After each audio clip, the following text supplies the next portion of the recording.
తను మనకి అమ్మ కాదు, మన అమ్మ ప్లేస్ లో వచ్చిన సౌతి తల్లి.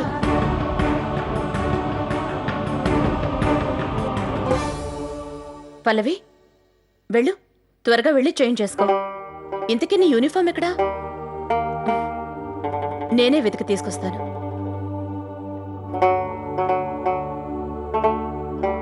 ఒక్క నిమిషం.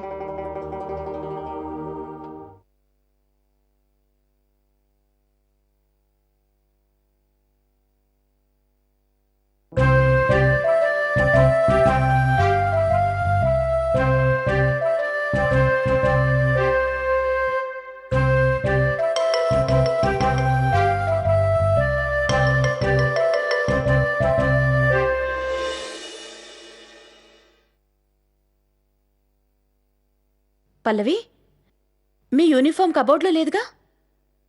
అమ్మా, ఈ పల్లవి యూనిఫామ్ ని అక్కడ దాచిపెట్టింది. ఇప్పుడు మన సౌతి తల్లి మనల్ని కోపడుతుంది. తప్పు. నేను మీ ఇద్దరి మీద ఎప్పుడూ కోప్పడ్ను.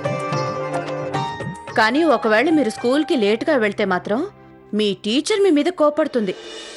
వెళ్ళండి, తొందరగా రెడీ అవ్వండి. పల్లవి, నువ్వు తొందరగా వెళ్ళి యూనిఫామ్ వేసుకో. పావని, నువ్వు ఇట్లా నీ తలదూతాను. మేము ఈ బాయ్ ముందు డ్రెస్ చేంజ్ చేసుకోము.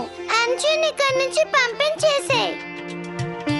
మేము వాళ్ళలాగా బట్టలిప్పి తిరగం. సరే, వాడు వెళ్ళిపోతే మీరు డ్రెస్ చేంజ్ చేసుకుంటారు కదా? అంశు, వెళ్ళు, బయటకెళ్ళు. ఇప్పుడు పల్లవి పావని డ్రెస్ చేంజ్ చేస్తున్నారు కదా, అలాగే నువ్వు కూడా స్కూల్కి రెడీ అవ్వు. అంశు, నువ్వు గుడ్ బాయ్ కదా, అమ్మ చెప్పిన మాట వింటావుగా?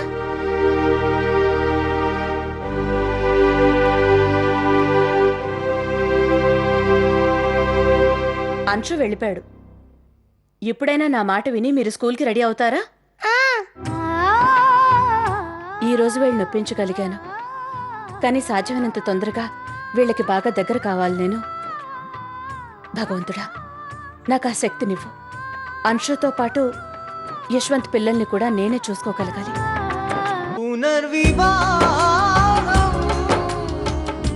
పల్లవి పావనిల స్కూల్ ఎక్కడా? బంజారా హిల్స్ లో. మరి అంశు స్కూలు? అది అత్తయ్య, హైటెక్ సిటీకి చాలా దగ్గరలోనే. చూసావా, ఈ రెండు స్కూళ్ళు వేర్వేరు దిక్కుల్లో ఉన్నాయి. ఒకవేళ అంశుని స్కూల్కి తీసుకెళ్లాలంటే డ్రైవర్ ముందు పల్లవి పావనిలని దింపేస్తాడు, ఆ తర్వాత అంశుని తీసుకెళ్తాడు. సరేనా అర్పిత?